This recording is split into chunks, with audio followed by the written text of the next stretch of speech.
Hi guys, Jaken here. And today I want to talk about Mongolia. Yes, Mongolia, it's a country in Asia. It's like in the right center of Asia, right between Russia and China. And it has no sea, and it's all just land. 100% land, no sea.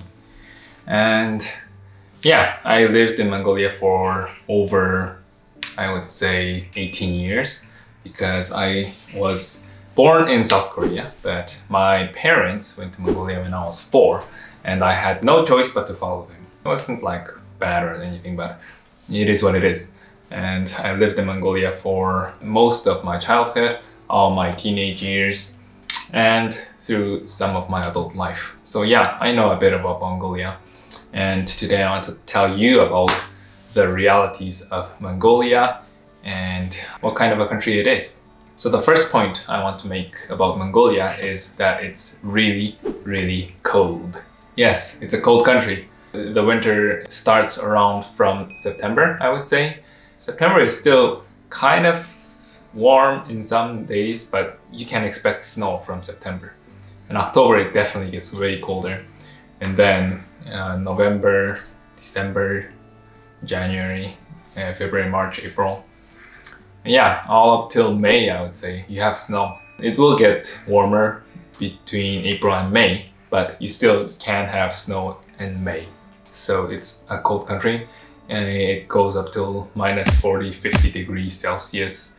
And the one thing that is good about Mongolia is that it's kind of dry. It's really dry. So even if it's really cold by the degrees, in Celsius, you don't really feel as cold as you would if you were living in, let's say, Korea, where it's a lot humid. But it's still very, very cold. So if you compare Korea and Mongolia, if it's the same Celsius, like minus 10, then Korea would definitely feel colder. But overall temperature, the Mongolia's temperature is way lower. It's like minus 20, 30, sometimes even 40 and 50. And that's why just like you can't compare the two because Mongolia is actually way colder. One of the reasons why Mongolians love eating meat and very oily dishes like mutton is because of the cold. So those extra fat and oil keeps them warmer throughout the winter. So point 2, another reality of Mongolia is it's super dry. I'm talking about weather, one thing you'll notice when you go to Mongolia is comparatively to Asian countries, Asians are kind of known for looking younger than their actual age. I'm not sure if that's true or not, but I know that Mongolians compared to some other countries like Japan or Korea, their face looks older than their actual age. That is because of the super, super dry weather in Mongolia. The skin needs hydration, but Mongolian weather is just super dry, and the whole country is practically like a semi-desert, Gobi they call it, and it's very dry. I personally went to the countryside and I lived in the city both, and it's very dry. So unless you take care of your skin, you really get old, you get wrinkles, and even in my younger age, I was just getting blasted by the sun. And when you're a child, you don't really care about skincare. So my skin was very horrible. One thing positive about this dry weather is that if you do laundry, you don't need to use a dryer because it dries really fast. Like over an hour, it's 50% done, especially if you dry it on the sun. On the other hand, if you try to do laundry in Korea, which is where I am right now, you do laundry, and then I bought another dehumidifier, and unless I use the dehumidifier, it practically never gets dry, especially during the wet seasons. Alright, let's talk about people in Mongolia. People in Mongolia are, I would say, they have strong characteristics as Mongolians. They're kind of stubborn in a way, and they're independent and prideful people. Not in a bad way, but I think they have the Genghis King legacy So they have like a very strong root and identity as who they are as Mongolians. So although their country is not, I would say, rich or powerful in any measures, but people are quite young. They're independent, they're strong, and they like to confront people pretty easily. They're pretty straightforward, not like Koreans that kind of beat around the bushes, but they go straight to the point overall. And yeah, that's about it. So another point that I want to talk about in Mongolia is starting a business there. As a foreigner, it's not easy. It's really hard actually because of, I don't want to shed a bad light to Mongolia, but government corruption. It's still a rather underdeveloped country. It's not like super, developed yet. So you have corrupt governments and corrupt business practices. And the economy itself is not huge. It's the whole country, the population is like 3 million or barely 4 million.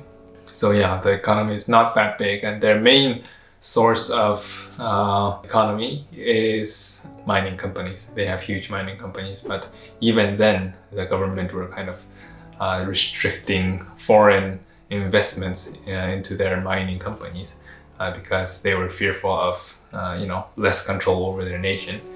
So it's kind of not easy for foreigners to start a business. And sometimes, like Mongolians, they cheat on foreign companies. They do backhand deals, and they betray sometimes the company. They take away the money. They take away the land. They take away actually the whole company sometimes. Then that's kind of like a sign of intellect in Mongolia sometimes. They're not ashamed at all. They're like, yeah, I did that. See, I'm a good Mongolian that took away the foreigners' money. It's kind of like that sometimes. I'm not saying everyone's like that, but sometimes it is. So I would say if you're planning on starting a business in Mongolia, be cautious and try to find people that are actually loyal, that are actually have integrity. Because I'm sure it's the same in every other kind of underdeveloped or even developed country sometimes. So yeah, I've seen so many experiences. I've seen so many examples of foreigners, being taken advantage of by the locals. Well, I'm not sure if I said all the bad things about the country. Actually, it's pretty good. It's like a calm, nice place, especially the nature. It's beautiful. Yeah, you should go see the nature of Mongolia someday. It's quite astounding, especially the stars. The Mongolia, it's mostly plain, not very many mountains, and the land just stretches out beyond what your eyes can see, which is partly why the people in countryside have such a good sight. Like they can spot faraway things, and that's why the skyline is so like far. In Korea, there's so many mountains, houses, and apartments. You can't see very far unless you go to the seashore and you look out to the sea. But in Mongolia, there's flat plains all over. So if in the night when there's no cloud, the stars are like super shiny. I think the atmosphere, the weather, the dry weather also contributes to how you perceive the stars. Like in Korea, you can see the stars, but it's not that clear. There is some sort of a difference there. It's not as crisp, I would say. But in Mongolia, if you look up the sky, the night sky, and look at the stars, you'll be blown away. Yeah, it's beautiful. Of course, and the most parts of Mongolia is untouched. It's nature preserved without human interactions because there's not many people living there. So yeah, if you want to go to very desolate places without human intervention and just beautiful nature, that's the place to go, Mongolia. My final point would be food. Food in Mongolia is quite interesting. They love meat, especially mutton. Mutton is their main ingredient, main food. And vegetables, actually, in Mongolia, they barely ate vegetables. Even 10 or 20 years ago when I first went there, people were like, if we eat vegetables, like I don't know, spinaches or cabbages, then they would look like, why are you eating food that are for animals that sheep and goats and cows eat? Humans are meant to eat meat, that's kind of what they would say, which is quite interesting. But over the years, people started to import vegetables more and more, and they started to be educated on health issues about eating vegetables, about how it's helpful to get nutrition. So their diet has changed a lot, but still it's mostly dominated by meat consumption.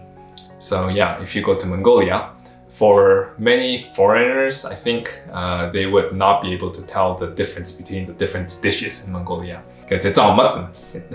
And they like the flavor, the natural flavor of the mutton, which has a really strong flavor and smell.